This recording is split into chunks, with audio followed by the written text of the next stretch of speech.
Bonjour et merci de nous retrouver sur le plateau d'Un cœur qui écoute votre émission de spiritualité. Aujourd'hui, nous avons la joie de retrouver Alain et Mélissa Michel. Bonjour à vous deux. Bonjour Cyril. Alors nous sommes encore dans le temps de Noël et nous venons fêter la Sainte Famille. Alors Jésus naît et vit dans une famille qui ressemble à toutes les autres. Ma question, ça sera de voir comment votre famille arrive à ressembler à la sienne. Alors avant de parler de cela, je vais vous demander de nous lire un texte que vous avez choisi. En fait, de texte, on a pensé à vous dire ce qu'étaient nos engagements de vie du couple à travers quelques citations.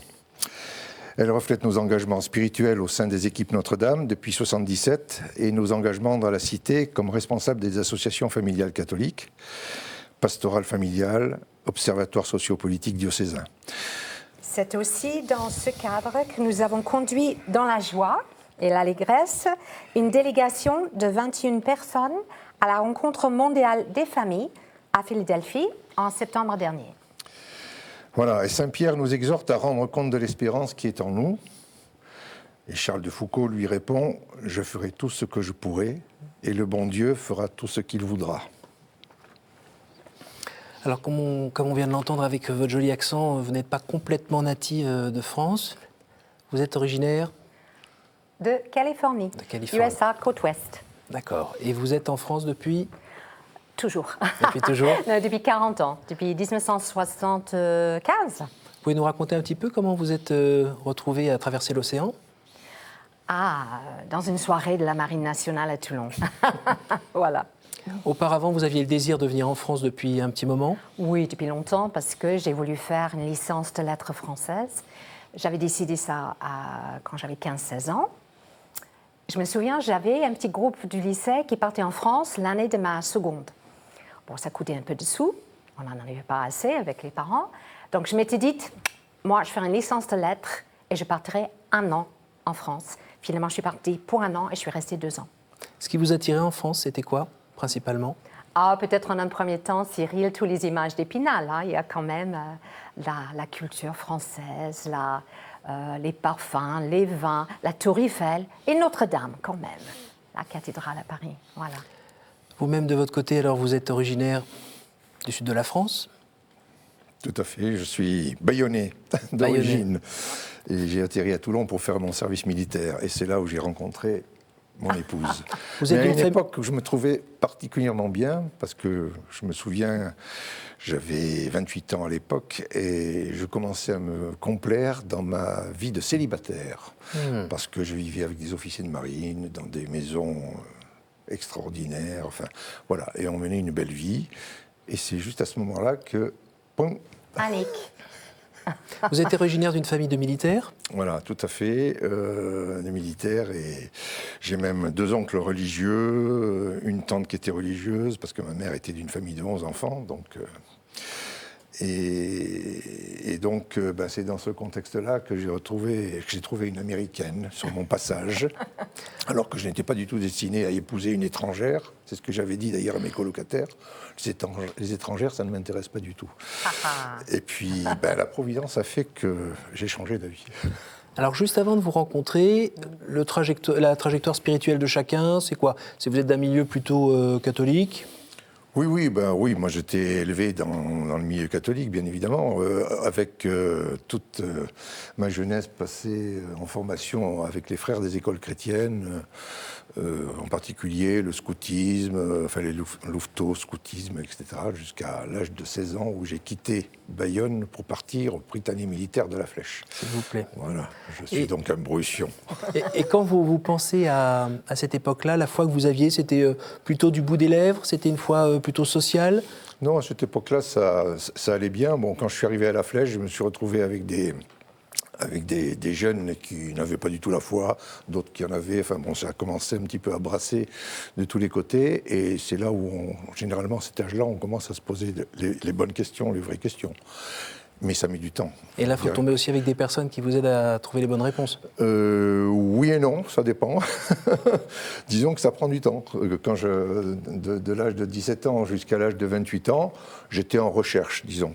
Je n'avais pas une foi bien affirmée. D'ailleurs, je me pose la question aujourd'hui de savoir si j'ai encore une foi bien affirmée. Alors ça, on va revenir après dessus. Et vous, alors la rencontre avec le Christ, il y en a eu, il n'y en a pas eu ? Moi j'ai été élevée aussi catholique, mais avec un papa protestant. Voilà, donc ça jouait un petit peu. Mais il a été très bienveillant par rapport à notre éducation catholique. Je viens en France à 20 ans et juste avant de vouloir partir, presque à la fin de ces fameuses 2 années, un ami, un garçon très bien que j'avais rencontré à Aix, a dit « Mélissa, tu ne peux pas partir avant d'aller à un tel endroit que tu ne trouveras pas en Californie. » Je dis « Oh, tu sais, on trouve tout chez nous. » Mais absolument pas, parce qu'il m'a envoyé faire une retraite de chrétienté à Châteauneuf-de-Galore. D'accord. Ce qui inclut une rencontre Avec Marthe Robin. fondatrice avec Marthe Robin. Voilà, exactement. Et c'était vraiment le lendemain. Alors, racontez-nous, ça s'est passé comment? Oui. Mais je me suis inscrite. Il faut dire que pour une Californienne, côte pacifique, la plage, les surfeurs, l'histoire d'une dame qui est probablement une sainte, qui a le stigmate, qui vit que l'Eucharistie, ça me fascinait, mais je me dis, punaise, là, on est un peu dans le Moyen-Âge, mais on va aller voir. Une visite avec Marthe, très court. Marthe me dit, bonjour Mélissa, c'est un jeune Hollandais qui vous a envoyé. Alors là, je me suis dit, mince, alors, où est là un scénario, où il y a quelque chose? Parce que c'était le cas, c'est un de vos amis hollandais. Oui, c'était un étudiant d'Aix qui était hollandais d'origine. Très bien, elle me dit, vous venez d'où? Je dis, la Californie. Et elle me dit, la Nouvelle-Calédonie? Alors, c'est un peu drôle parce que je ne savais pas où c'était la Nouvelle-Calédonie. Et Marthe, apparemment, ne savait pas où était la Californie. Après, une bonne amie française m'a dit, mais vous voyez, Mélissa, ça montre que c'est une vraie Française, Marthe. Et je dis, pourquoi? Parce qu'elle va devenir sainte? Elle me dit, non, parce qu'elle ne doit pas être très bonne en géo. Donc, voilà. Et puis Marthe, je dis, Marthe, je ne sais pas quoi faire. Et elle m'a donné une réponse que je trouvais un peu bof. Elle m'a dit, Mélissa, vous attendez juste un peu. Bon, je suis repartie un peu. Le lendemain matin, 7h35 du matin, je me lève, je dis au Seigneur, si tu l'as, quand même, maintenant tu as intérêt de te pointer parce que moi je suis au pied du mur, au secours. Boum, l'Esprit Saint, l'inondation, conversion, sur le champ. Et vous en vivez depuis? Pas mal, oui. Oui. Ce qui fait que vous étiez dans un tel état d'impatience et de colère, c'était quoi? C'est que les années d'avant, vous aviez cherché ou... Je pense que parce j'ai découvert peut-être de manière un peu tard, un peu innocente, venant de ma petite Californie, mais il y avait mes années universitaires, premier semestre de fac, cours d'histoire, elle nous balance un film sur Hiroshima. Non, pas de coupage. Hein? Je suis restée. Mon petit monde à la Disneyland a volé en éclats. Après, sur campus, c'était... Donc ça a été un choc? Ça a été vraiment... Ah oui, un choc. Je suis sortie de l'enfance. D'accord. Ensuite, le monde est cruel, violent? Voilà, des choses invraisemblables. Une semaine après, on nous montre, je crois que ça s'appelle Nuit et brouillard. Oui. Donc là, sur les camps de concentration? Voilà. Alors là, on est en train de... Et puis, en même temps, il y avait les manifestations sur le campus contre la guerre du Vietnam. Oui. Il y avait la libération de la femme, machin, truc. Tout ça, ça troublait quand même. Vous aviez les cheveux longs et vous fumiez du... Non, absolument pas. Mais du coup, je me sentais mal parce que je pouvais même expliquer très bien avec les autres qui disaient « mais rends-toi compte, tatati, tatata ». Enfin, un peu très troublant et pas de réponse du tout par rapport à tout ça. D'où cette impression d'être complètement perdu. Ah oui, tout à fait. Sauf à ce moment où vous êtes... Alors, ça serait quoi l'image S'il y avait une image à donner de cette rencontre avec Dieu qui, tout d'un coup, répond à votre demande, c'est quoi? J'étais dans une chambre à Châteauneuf-de-Galore. Pour une retraite, donc, j'avais une camarade de chambre qui est une sainte fille. Elle m'a agacée. Enfin, le lendemain, je l'ai adorée. Enfin, je l'aimais beaucoup le lendemain de la conversion. Mais avant... un peu... Voilà. C'est ce souvenir de me lever, d'avoir cette prière de cri, enfin des cris de prière, un peu comme a dit, je pense, dans une de vos émissions, un père canadien, il disait, il faut demander. Alors moi, je ne demandais pas, je l'engueulais, carrément. Donc ce moment-là, et puis de m'être retournée dans cette pièce, cette chambre que je partageais avec cette jeune fille française, et de la voir, jeune fille formidable, sainte et tout, alors que 3 minutes avant, je la trouvais... Ça, c'est la puissance de la grâce. Voilà. Alors, on a deux personnes devant nous, où on a l'impression que là, on a un profil un peu militaire, droit dans ses bottes, et là, on a un profil, on va dire, un peu californien, limite hippie, peut-être un peu comme ça. Donc, vous vous êtes mariés, c'est quoi? C'est le mariage de la carpe et du lapin ou... Ça n'a pas été très simple au début, il ne faut pas se leurrer. Parce que, la culture américaine, la culture française a des points communs, mais il y a aussi des points qui ne sont pas du tout les mêmes. Enfin, vous les avez vus dès le début, ceux-là? Assez vite, parce que, comment dirais-je, dans la façon de vivre tous les jours, il y a des petites choses comme ça qu'on remarque et on se dit tiens c'est bizarre, moi je raisonne pas comme ça, je pense pas comme ça, voilà, donc il faut commencer à s'y faire. Et c'est là où on a eu, je dirais, une chance, je pense, inouïe, c'est d'intégrer les équipes Notre-Dame. Alors ça, c'est 2 ans après notre mariage. Voilà, c'est ça. 2 ans après notre mariage. Et là, on a, grâce au fameux devoir de s'asseoir que tout le monde connaît. Enfin, non, tout le monde ne connaît pas. En tout cas, tous ceux qui sont aux équipes Notre-Dame le connaissent. C'est quand même un outil spirituel de dialogue dans un couple qui est essentiel. Alors on rappelle que le devoir de s'asseoir, c'est s'asseoir pour se dire des choses en vérité, mais quand même juste avant, on prie. En présence. Pour que ça soit en présence de Dieu et pas balancer son sac sur le copain. Exactement. Donc ça, déjà, au départ, ça nous a demandé un effort, c'est sûr, mais je pense que ça nous a évité bien des écueils par la suite.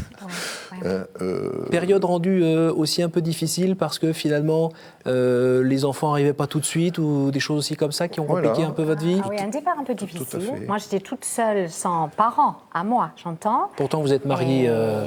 Oui, on s'est mariés en Californie. Voilà. C'était lui qui était là avec pas grand monde. Entouré par les Américains. Voilà. C'était très drôle parce qu'il avait un peu peur. Il me disait, oh là là, ton père. Et je lui dis, t'inquiète pas, si papa me regarde, il ne trouve pas que j'ai la taille trop grande, il ne va pas te tirer au carabine. Moi, c'était une blague, mais pauvre Alain, en français, vous voyez, la blague californienne, le pauvre, il n'a pas trop bien pris. Mais au début, le français... La première chose, c'est qu'il était gentil, tendre et il dansait très bien le rock. Je suis désolée si ce n'est pas une bonne raison, mais enfin, au départ... Alors, il le danse encore bien. Ah, très bien. Non. Voilà. Je vous demande pas de démonstration. Quand même, à la française, quoi, un bon petit rock. Voilà. Alors, ces premières années, pas forcément très faciles, mais d'abord, la rencontre avec les équipes Notre-Dame, la lecture des... c'est quoi? C'est l'Anneau d'or, le Cercle d'or? Les points concrets d'effort. Oui, mais les livres du père fondateur. Le père Caffarel. Le père Caffarel. Oui. Tout à fait. Vous êtes un petit peu aussi allé dedans, vous avez travaillé toute l'année. On a suivi tout le processus de formation, l'initiation, etc. Et on est resté, je dirais, pratiquement longtemps. On a fait une petite période de coupure aux équipes Notre-Dame. On s'est arrêté pendant 7-8 ans, là. Puis on a repris. Parce que c'était la période où on commençait à avoir des grands-enfants et on s'engageait un petit peu plus ailleurs. Donc, on s'est dit, il faut qu'on aille prendre un peu l'air. Mais on s'est vite rendu compte que c'était quand même quelque chose qui nous structurait et qui nous manquait. Comme je l'ai dit quelquefois à des séminaristes au séminaire de la Castille à Toulon, je leur ai dit une fois... les équipes Notre-Dame, c'est un mouvement de spiritualité conjugale. Donc, pour nous, ça représente la branche verticale de la croix, d'accord, tournée vers le ciel. Et notre engagement complémentaire qui vient... Très important et qui vient naturellement, je dirais, par la suite, c'est notre engagement au niveau des associations familiales catholiques, où là, on a un peu les mains dans le cambouis, donc c'est la branche horizontale de la croix. Alors, les téléspectateurs de KTO vous ont aperçu pendant les journées américaines. C'était à Philadelphie, donc il n'y a pas très longtemps, c'était en septembre? Fin septembre. Fin septembre. Donc votre engagement aux AFC, il date de quand à peu près? Alors ça encore, c'est une histoire assez providentielle, si je peux dire, mais Mélissa a été à l'origine de notre entrée aux AFC. Milieu des années 90, je dirais. Et un peu comme le paralytique qui avait ses copains, on est rentré par le 3, dans la mesure que une des personnes, un de mes saints, si vous voulez, voilà, un certain monsieur Georges Nanterfer, travaillait sur la fondation de la Fédération européenne des AFC. Et il avait des textes traduits. C'est quoi, c'est CAFC C'est FAFC, donc Fédération des associations familiales catholiques en Europe. D'accord. Donc il travaille sur les documents fondateurs et il est venu me voir pour me demander de faire la traduction. Et donc j'ai eu le privilège, surtout une maman qui avait 5 garçons assez jeunes. Professionnellement, je suis prof d'anglais, mais en fait j'aime aussi la traduction. Et cet engagement m'a permis d'aller dans des rencontres au niveau européen pour faire traduction et interprétariat. Voilà. Ça a commencé comme ça, et c'est après, on a mis bien 2 ou 3 ans. C'est pour ça qu'on a découvert les AFC, en fait.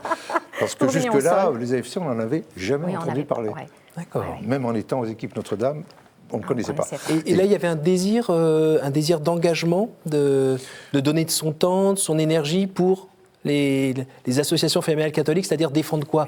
Un modèle, défendre... Mais en un premier temps, j'aimerais dire qu'entre nous, notre histoire de Français et Américains, c'était un sujet sur lequel on pouvait être entièrement d'accord. Vraiment promouvoir la famille. Et puis au niveau universel, moi, ça me plaisait parce que j'aime l'international, le fait d'avoir ce sujet qui touchait au monde entier, quoi, et sur lequel on pouvait travailler ensemble, vraiment. Voilà. Mais déjà, aussi à l'époque, parce que notre saint Jean-Paul II, que j'apprécie tout particulièrement, qu'on surnomme le pape de la famille, nous avait déjà bien mis la puce à l'oreille, enfin, si je peux dire. Il nous avait bien relancé sur l'importance de la famille et de l'engagement aussi. Donc c'est venu un peu, je dirais, naturellement. Enfin, les AFC nous sont arrivés un peu comme un gâteau qu'on avait envie de saisir et de manger, quoi. Donc on s'est jeté sur ce gâteau, en quelque sorte. Enfin, c'est une façon de parler, mais on y est rentré, quoi. On y est rentré. Et... Si on vous entend, on a les équipes Notre-Dame qui vous donnent une sorte de colonne vertébrale avec la présence de la vie de prière vraiment dans le couple, le pardon, la prière en famille, tous ces différents points. Après, on a la rencontre avec les associations familiales catholiques qui fait que vous n'êtes pas juste sur vous-même, mais vous arrivez à... Alors, vous avez pourtant 5 enfants, 5 garçons. Vous arrivez à donner de votre temps. Vous êtes une famille parfaite, en fait. Ah oui, sûrement. Ça, je ne dirais pas. Parce que là, on est en train de fêter la Sainte Famille. Vous collez, vous n'êtes pas trop près, pas trop loin de ce modèle, donc. D'abord, si vous permettez la petite boutade à l'américaine, la Sainte Vierge n'avait qu'un enfant, elle avait moins de logistique. Ceci dit, elle a été obligée de prendre la route de manière un peu subite et dangereuse. Oui, ça n'avait pas l'air si simple que ça. Une reprise. La première route étant celle d'Égypte et la dernière celle du Calvaire. C'est quand même... Donc ça, c'est un point où vous vous reconnaissez aujourd'hui dans la Sainte Vierge? Moi, je trouve que c'est intéressant. La Sainte Famille a été une famille qui a dû immigrer, et même pas qui a été fugitif en un premier temps, pendant 2 ou 3 ans. Donc ça fait un petit peu écho à votre vie indirectement? Oui, on n'a jamais été fugitif, mais c'est juste d'être obligé de prendre sa cellule familiale et de la déplacer physiquement, géographiquement, et du coup, ça provoque aussi un déplacement culturel dans sa tête. On peut aussi parler de Jésus qui fait sa fugue à 12 ans. J'imagine fugues, on a eu. Voilà. Puis j'imagine que vos 5 enfants ne sont pas tranquillement à la maison ou à 1 kilomètre autour de la maison. Oui, non, mais je n'avais pas pensé à ça, mais les fugues, on en a eu quelques-unes. Les portails qui restent ouverts. À 2 ans, quand tu es un petit garçon, tu te tailles et tu vas loin. Oui, c'est arrivé. Voilà. C'est arrivé. Mais maintenant, ils sont un peu aux 4 coins du monde. Enfin, voilà, ils sont aux 4 coins du monde. Ceci dit, notre Seigneur a fait son chemin, sa vie publique, crucifixion, résurrection, heureusement, et puis l'ouverture du royaume. Par rapport à nos enfants, ce n'est pas si facile que ça, vraiment pas. La transmission? Transmission. Ils sont de la génération dite Jean-Paul II, plutôt, donc entre 27 et 37 ans. Moi, j'ai l'impression qu'il y a eu tellement de sujets graves, gravissimes, par rapport à notre foi et la morale chrétienne, que c'est énorme à porter. Vous pensez à quoi? Je pense à... dans l'ordre chronologique, on va dire. En un premier temps, moi j'étais étudiante, la loi V, le problème de l'avortement. Ensuite, on avance, ou on dévance, si vous voulez, en marche arrière. Tout le problématique de l'euthanasie. Pour les jeunes de leur génération, la question de nos frères en humanité qui ont tendance homosexuelle, la question du mariage pour les personnes du même sexe, La bioéthique. Ça les a fait fuir, tout ça? Je ne sais pas, il faudrait leur poser la question, mais je veux dire, c'est que nous, en 1975, mon gros problème moral, c'était de savoir si oui ou non j'allais coucher avec un copain. Bon, c'était déjà pas très sympa, tout ça. Okay? C'était difficile à gérer un petit peu. Mais c'était à peu près tout. Il n'y avait pas les fondations même de la famille, et j'ai envie de dire même la civilisation, qui branlaient de tous les côtés. Et alors, par votre exemple de vie, tout simplement, par votre conversation, vous n'avez pas eu l'impression de pouvoir compenser cette pression extérieure par les médias, par le cinéma, la radio, les livres et puis la société? Je dirais, on a essayé, mais nos garçons, je dirais, sont un peu durs à la réception. Mais comme beaucoup de gens de leur génération. Sont un peu durs à la réception parce qu'ils sont entourés de tas de copains, de tas de personnes, etc., qui ne pensent pas forcément comme nous, qui pensent... Enfin bon, ils sont confrontés, je dirais, peut-être un peu plus tard que nous, maintenant, à toutes ces difficultés. Et comme il y en a beaucoup, je pense que ça va leur prendre un peu plus de temps à décanter tout ça. Alors, mais la cause n'est pas perdue, je pense. Comment vous faites en tant que parent, justement, pour vivre cette situation? On respire. On va pleurer dans son coin. Au pied de la croix aussi? Aussi. Et on prie. C'est une croix, hein. C'est une croix. C'est une croix que l'on porte. Mais bon, Il y a des petits-enfants? Pour l'instant, il n'y en a qu'une. Une première qui est arrivée il n'y a pas très longtemps. Mais qui fait un clin d'œil à sa grand-mère et son arrière-grand-mère. Ce qui nous a quand même étonnés, c'est que... La petite, elle est eurasienne. Elle est eurasienne, Elle est franco-américaine ou singapourienne. Elle a été baptisée, là? Pas encore. Non, pas encore. Ça va venir, je pense. Voilà. Par contre, nous n'en avons que 2 qui sont mariés. Et les 2 qui se sont mariés, sans qu'on leur ait demandé quoi que ce soit, se sont mariés à l'église. Bon, c'est... Bon, allez savoir, oui. Je crois que c'est important. C'est quand même important.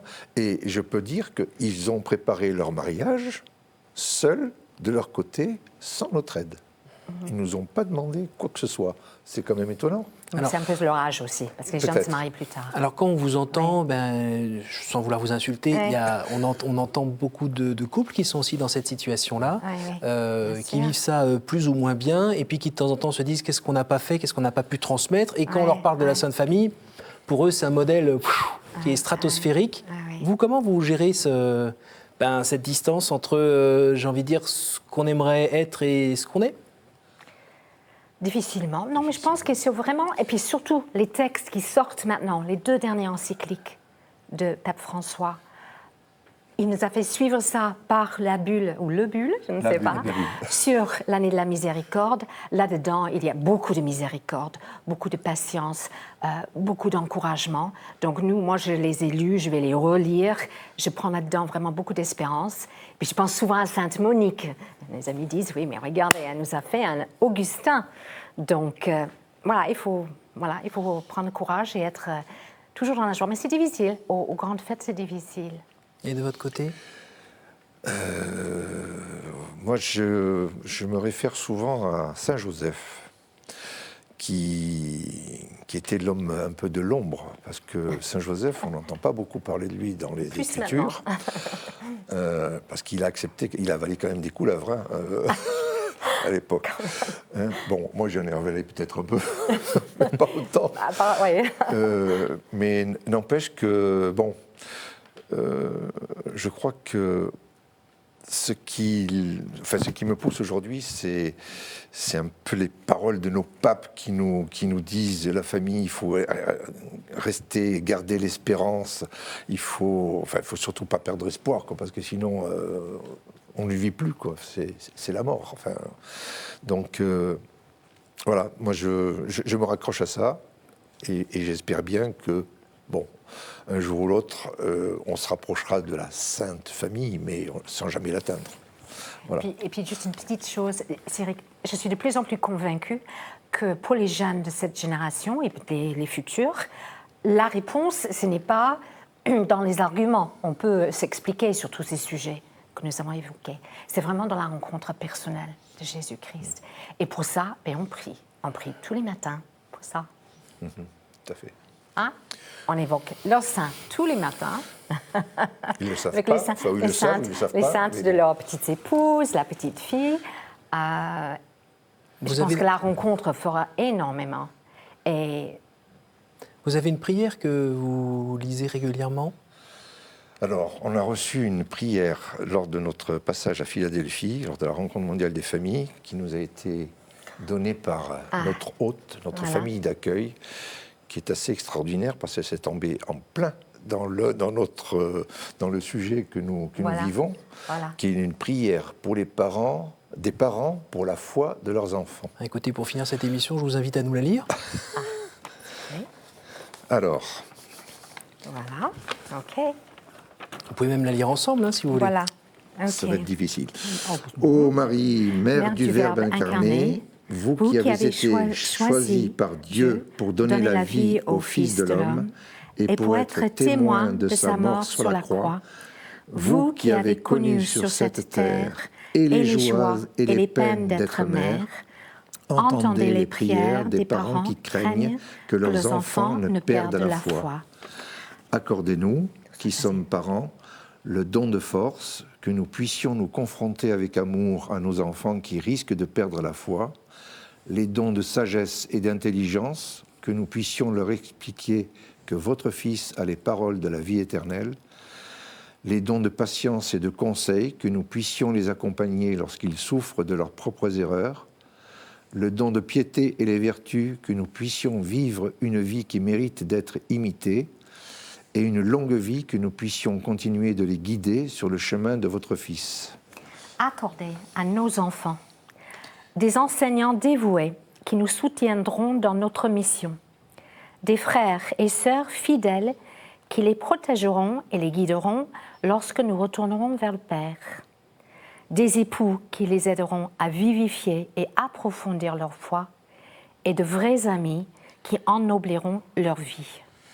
Nous te demandons que par votre intercession, la foi accordée par votre Fils à nos enfants soit si forte et si profonde qu'ils aient le vif désir d'en embrasser non seulement les mystères merveilleux, mais aussi de les transmettre joyeusement aux générations futures. Amen. Amen. Merci beaucoup. On peut retrouver cette prière sur le site des... Il est sur le site des AFC de Toulon, à l'adresse suivante, afctoulon.chez.com. Merci beaucoup à tous les deux pour votre témoignage. Merci à vous tous pour votre fidélité. Évidemment, vous pouvez retrouver ce témoignage, cette belle rencontre, la voir, la revoir, la partager grâce à notre site www.ktotv.com. Merci à vous tous. À la semaine prochaine.